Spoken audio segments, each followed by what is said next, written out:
Today we're going to read My Papa's Waltz by Theodore Roethke. I like to teach this one, and I've missed teaching it in the classroom because it's such an interesting poem in the use of tone. It's very hard to actually pin down the tone. In fact, I think it might be intentionally ambiguous, given the nature of the subject, with this young boy doing this sort of drunken, dizzy waltz with his dad, who has whiskey on his breath. It kind of makes sense that the 3-beat rhythm of a waltz would be very offbeat in this one. So a waltz would normally be kind of slow and graceful, and it would sound like this. 1, 2, 3, 1, 2, 3, 1, 2, 3, 1, 2, 3. So this 3-beat rhythm doesn't quite fit because it naturally moves a little faster, as you can see where I put the stresses on top of the words.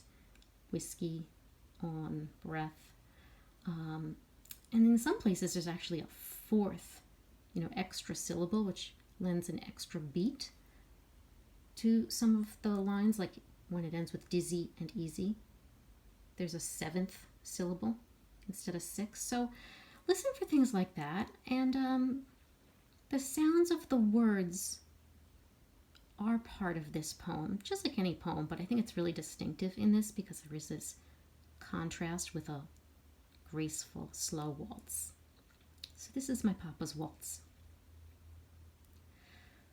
The whiskey on your breath could make a small boy dizzy, but I hung on like death. Such waltzing was not easy.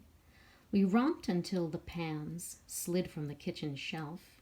My mother's countenance could not unfrown itself. The hand that held my wrist was battered on one knuckle.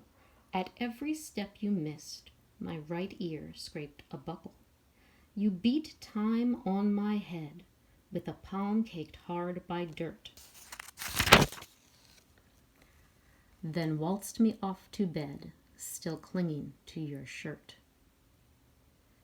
And it's that last line that I think really drives home the ambiguous tone. Is this child fearful of his dad and clinging? That word to cling seems like there could be a sense of being frightened. Or is he so happy and wants to stay with his dad, and that's why he's clinging to him?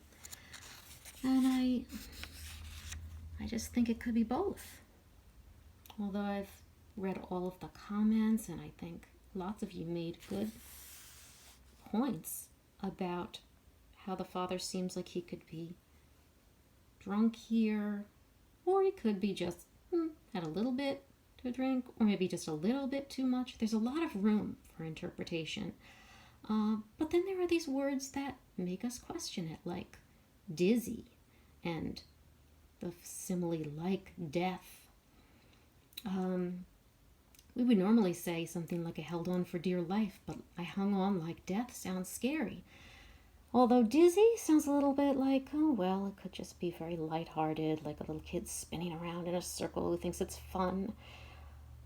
Even the word romped has a playful connotation. Romping is sort of a playful movement. So let's go through one stanza at a time, noting the title, as usual, as the first thing.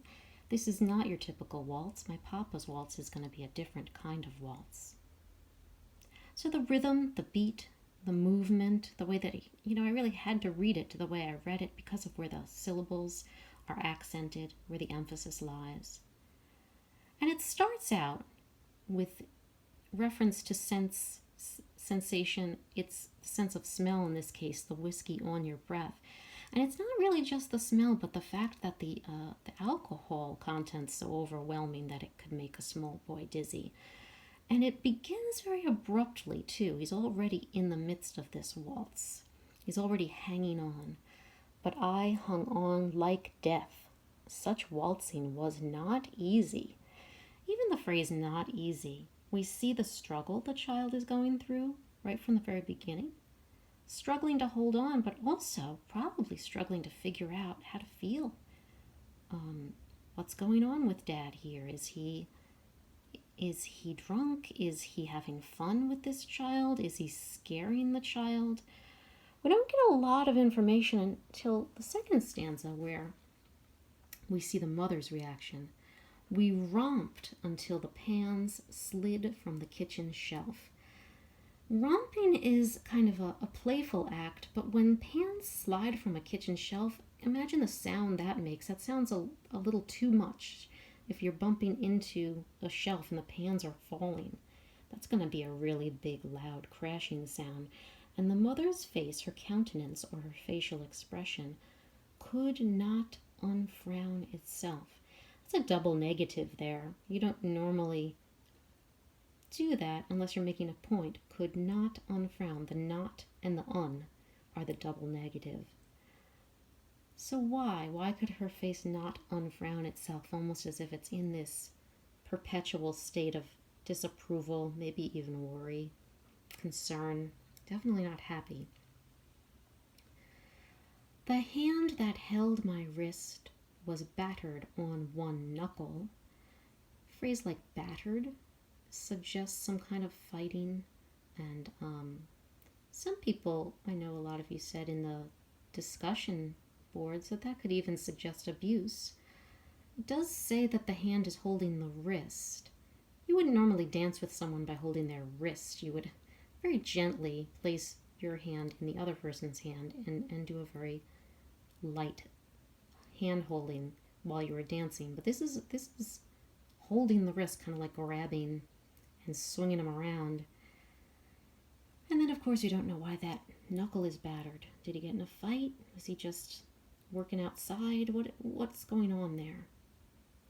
We do know that he misses steps, which is very much in keeping with the sound and the missteps that go with the rhythm. At every step you missed, my right ear scraped a buckle.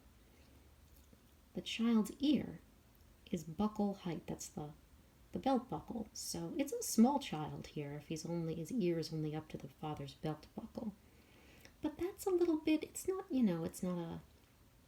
a hugely painful thing to happen, but it's not comfortable for your ear to scrape a buckle, and it certainly shows a lack of care on the father's part. You beat time on my head. That word beat is kind of hard to avoid there. Notice that I'm pulling out references to the verbs like romped and beat, and even held, the hand that held my wrist. They're ambiguous enough to make us kind of wonder how heavy-handed was this act. But we don't really think of beating time. We usually keep time, but you might say you beat time if you're kind of playing the drums in a sense, or even with your hand. But he takes his hand and either pats or actually hits, because he says beat time on my head. And we don't know why the palm is caked hard by dirt, but that's a lot of dirt to be on the palm of the father's hand. So that's another unanswered question. Then waltz me off to bed, still clinging to your shirt. If we were looking for an answer how the child feels as he is brought to bed by his father, we don't really get a clear answer. So we don't know if he wants to dance some more and that's why he clings to the shirt, or is he still holding on like death because he's so scared and he might fall at any moment due to this father's lack of care. And I think that's all on purpose, because if you think about it,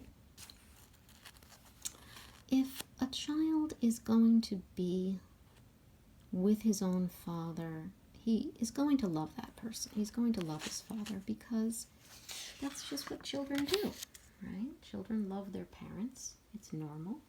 Even if it's an abusive parent, children love their parents. It's natural. And it's capturing that sense of love and acceptance, no matter what the father does. So even through these stumblings, these missteps, the extra evidence that we have from these extra beats and extra syllables, and how the waltz is not a typical graceful waltz, but a very clumsy one.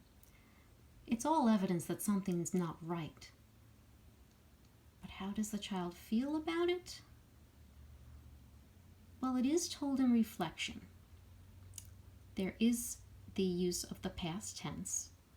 So the adult is looking back on the experience that he had as a child. The child in the poem, the small boy, may not know how he feels and may feel both fear and some sort of exhilaration from it. May be happy that his father's paying attention to him or playing with him, but certainly a little bit scared. But the adult voice that's telling the story of this is showing some judgment, in the sense that an adult knows that it's not a great idea to be dancing with a child while having had some whiskey, and it's not good to romp around until you make pans slide from a shelf, and you shouldn't be dragging him around by his wrist and all of those things. So as we've seen in a few other poems, the reflective voice of the adult looking back on the experience that the child is having is informative here. And that's one more thing that you can look for: the point of view, the tense, the level of speaker in terms of, is there a past tense that the speaker can be looking back on and therefore have two experiences? We saw that in The Road Not Taken as well. Some more things to think about as you analyze poetry and work on your paper. See you next time.